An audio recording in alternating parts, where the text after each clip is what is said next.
So I'm installing a set of Ohlins 30mm NIX cartridges on my Tuono.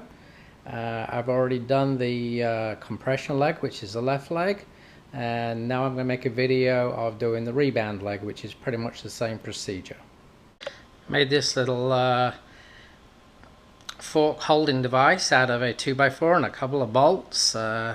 This piece floats, so I can take it out. I used a hole saw to cut a hole. I didn't have quite the right size, so I had to just shave a little bit of wood off here to allow this to clamp. This is the left cartridge tube out of the Sachs. This is the stock Sachs OEM. On the bottom there's a recess here, which there's a recess cut out in the bottom of the fork tube that this will slot into, and will stop this tube from turning as you try and tighten it or loosen it.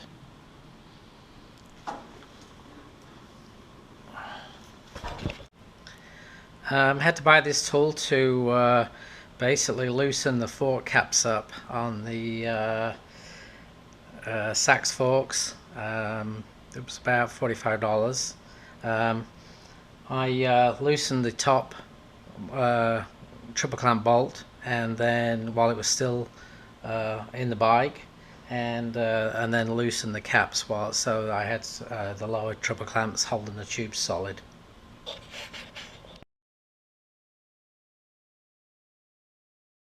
I got to undo the fork bolt here. There we go. Okay, just loosened it up on the bench because it requires a little bit of tension, and then I shall actually put this in my clamp and then remove that bolt so all the oil will drain out of it.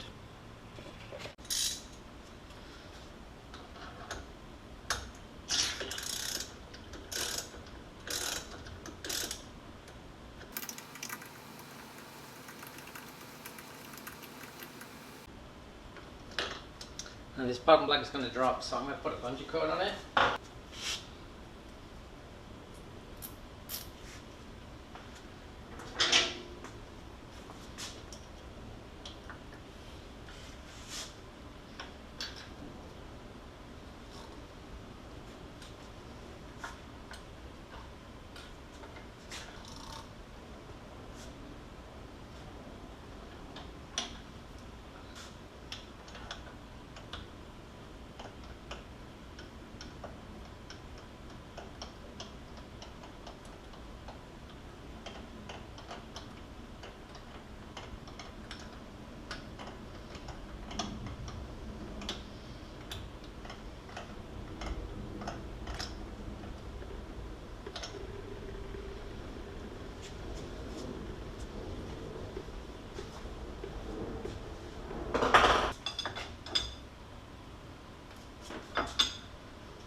With that bottom bolt now out, the whole guts of the fork lifts right out.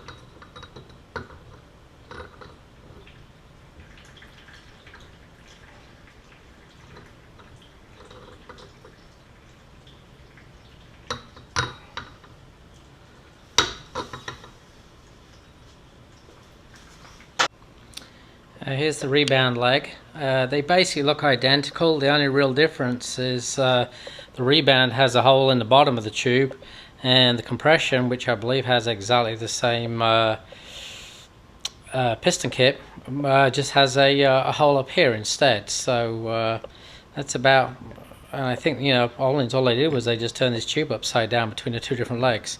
You can see the hopefully you can see the the end of the tube here, which is going to drop into the lower fork leg so it won't turn, which is always a problem quite often with most forks. You find that this damper rod assembly or whatever cartridge assembly usually spins inside the fork while you're trying to tighten it or loosen it. Can't happen here. Once you get this located in, it's solid. This is the preload stack, and then this is the cap. I'm going to disassemble all of this. I'll take off the preload cap.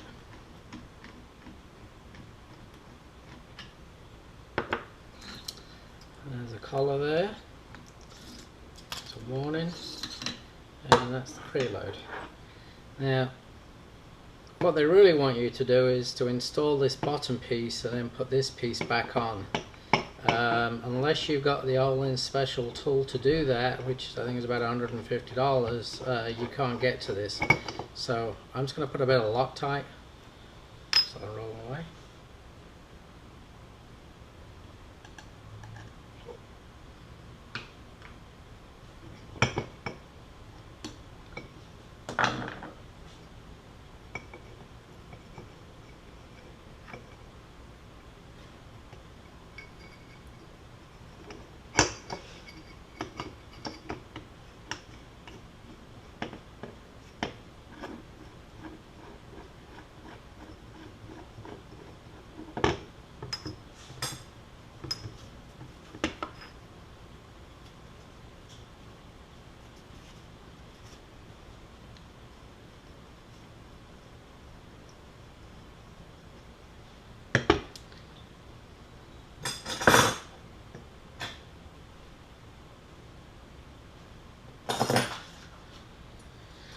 And since I don't have the tool, I bought this special tool. It's basically a pin tool.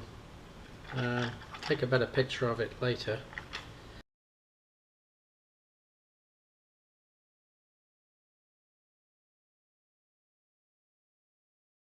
But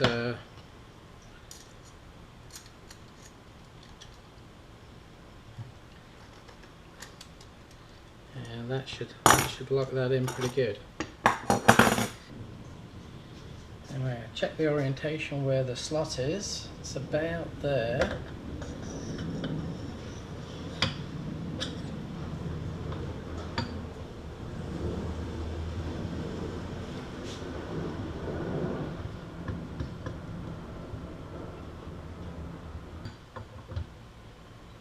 Alright, I think I got it.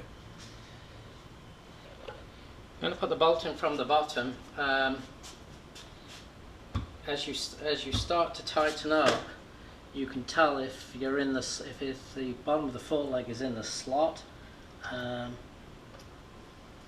because it will start turning. So that's what it's set on.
Next step is to put 500 milliliters or 550 cc, 500 cc's of brake fluid in. I'm going to extend the leg a little bit here because otherwise it'll fill it up and it all won't go in.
Feels good. Okay, then it requests you to put the cap on so you can actually do the pumping that I just did manually.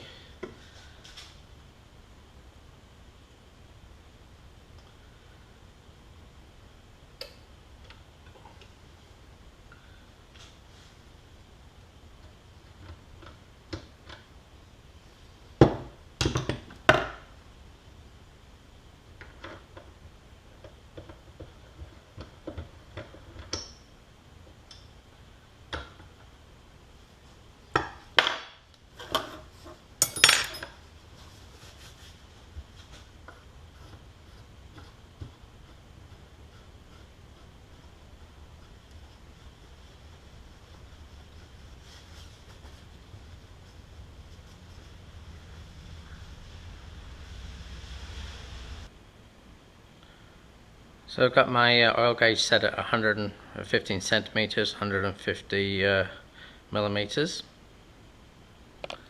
Now I'm going to suck some oil out.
There we go.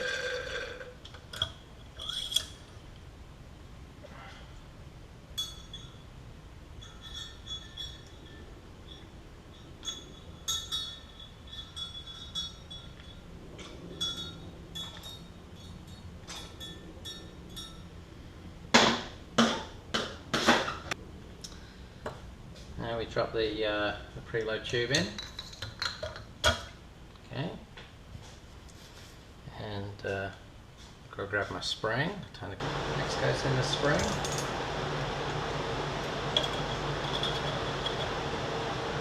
And now the battle begins.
At this point, the nut is not quite seated but has gone up, and I can't get a wrench on that, so I found that I can actually just kind of trap it with a screwdriver.